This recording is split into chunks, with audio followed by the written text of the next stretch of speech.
Deion Sanders' strong opinion on Travis Hunter playing both ways in NFL. Heisman Trophy winner Travis Hunter is rated as the #1 wide receiver and #1 defensive back on multiple 2025 NFL draft boards.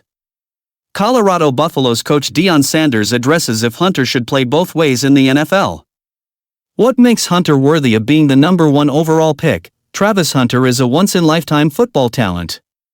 In April, he'll be one of the first names off the board in the 2025 NFL Draft. The former Colorado Buffaloes player is ranked as high as #1 at two different positions, cornerback and wide receiver.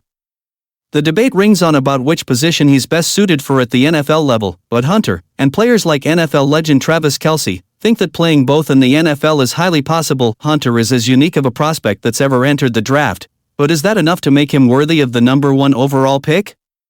He's checked all the boxes needed and finds himself at the top of boards, but what truly separates Hunter from the rest? Is it truly possible for him to not only attempt to, but succeed as a two-way player amongst the best football players on the planet? Deion Sanders thinks Hunter can playing the NFL game, and it's much slower than the college game. The college game is no huddle. It's tempo. We have plays after plays after plays after plays. The pro game is so darn slow. You go into the huddle, you take your time, you call another play. Coach Deion Sanders said on the Dan Patrick Show. Not only that, you can't touch them, you can't hit them in the secondary, so the risk of being injured is not as such as the college football game. The pro game protects you even more, why not? Sanders said when Patrick asked if he could play both roles full-time that it's a great point and one that hasn't been made before or since that statement. Hunter's snap count was otherworldly in college, but as Sanders alluded to, the tempo at which the college game is played far exceeds the NFL speed, and that was arguably the most impressive part of Hunter's game.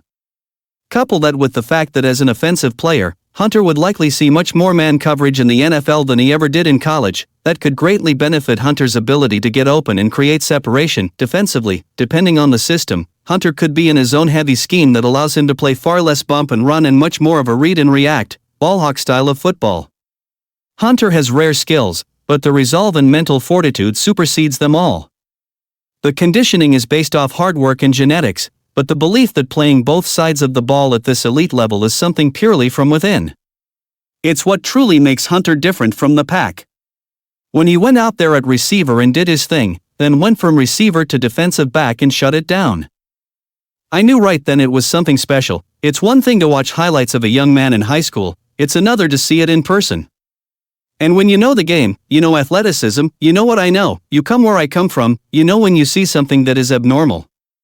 This kid, from day one, has been abnormal with an appetite to dominate, said Deion Sanders of Travis Hunter's first practice at Jackson State.